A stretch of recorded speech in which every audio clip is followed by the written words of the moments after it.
Cooking with Callie. When I was younger, I used to watch a show called Cooking with Callie. Callie was a strong, white-set young woman no older than 25 with a deep southern accent and hay-colored hair. Callie specialized in cheap, easy cooking, which is probably why the quality of both the show and ingredients was so low.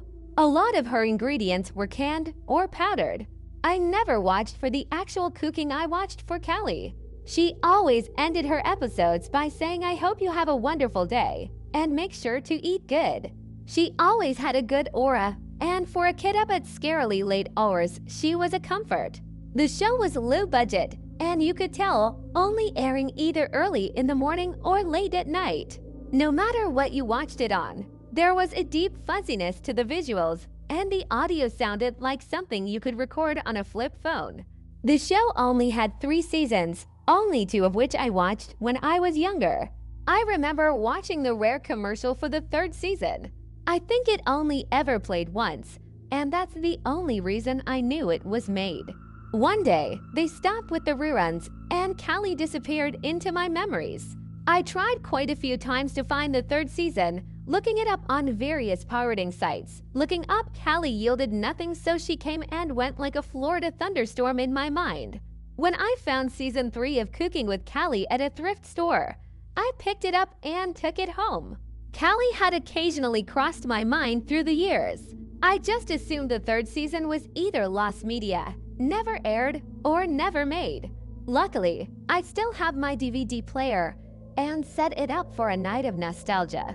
The show started, and there was an immediate upgrade in quality. Callie looked older in the first 2 seasons. She couldn't have been older than 25.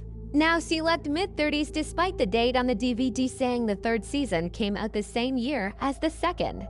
The ingredients were different too. Actual onions, real and jarred garlic, butter instead of bacon grease, fresh meat from a local butcher, as Callie said.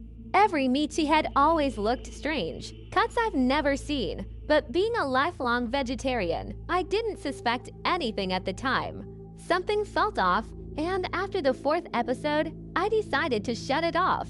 I had an early morning. I have the first 2 seasons on DVD, a gift from my late dad, but something about this season weirded me out. Callie still had that charming personality, but it felt like she wasn't all there. Like if they just woke her up and made her film. She seemed tired and dropped things more often. Callie was always open about her mistakes. If she ever overseasoned, she'd warn you not to do the same. This time, she was harder on herself. She constantly looked off into the distance, where her audience was or was supposed to be, and this sometimes would last full minutes. I tried to put it in the back of my mind and fell asleep. I woke up and grabbed my scrubs to pass my anatomy class for medical school. I'd need to do a lab where we looked at a cadaver and dissected it. As we cut into it, I had to conceal my horror as I realized something: those cuts of meat were not from animals.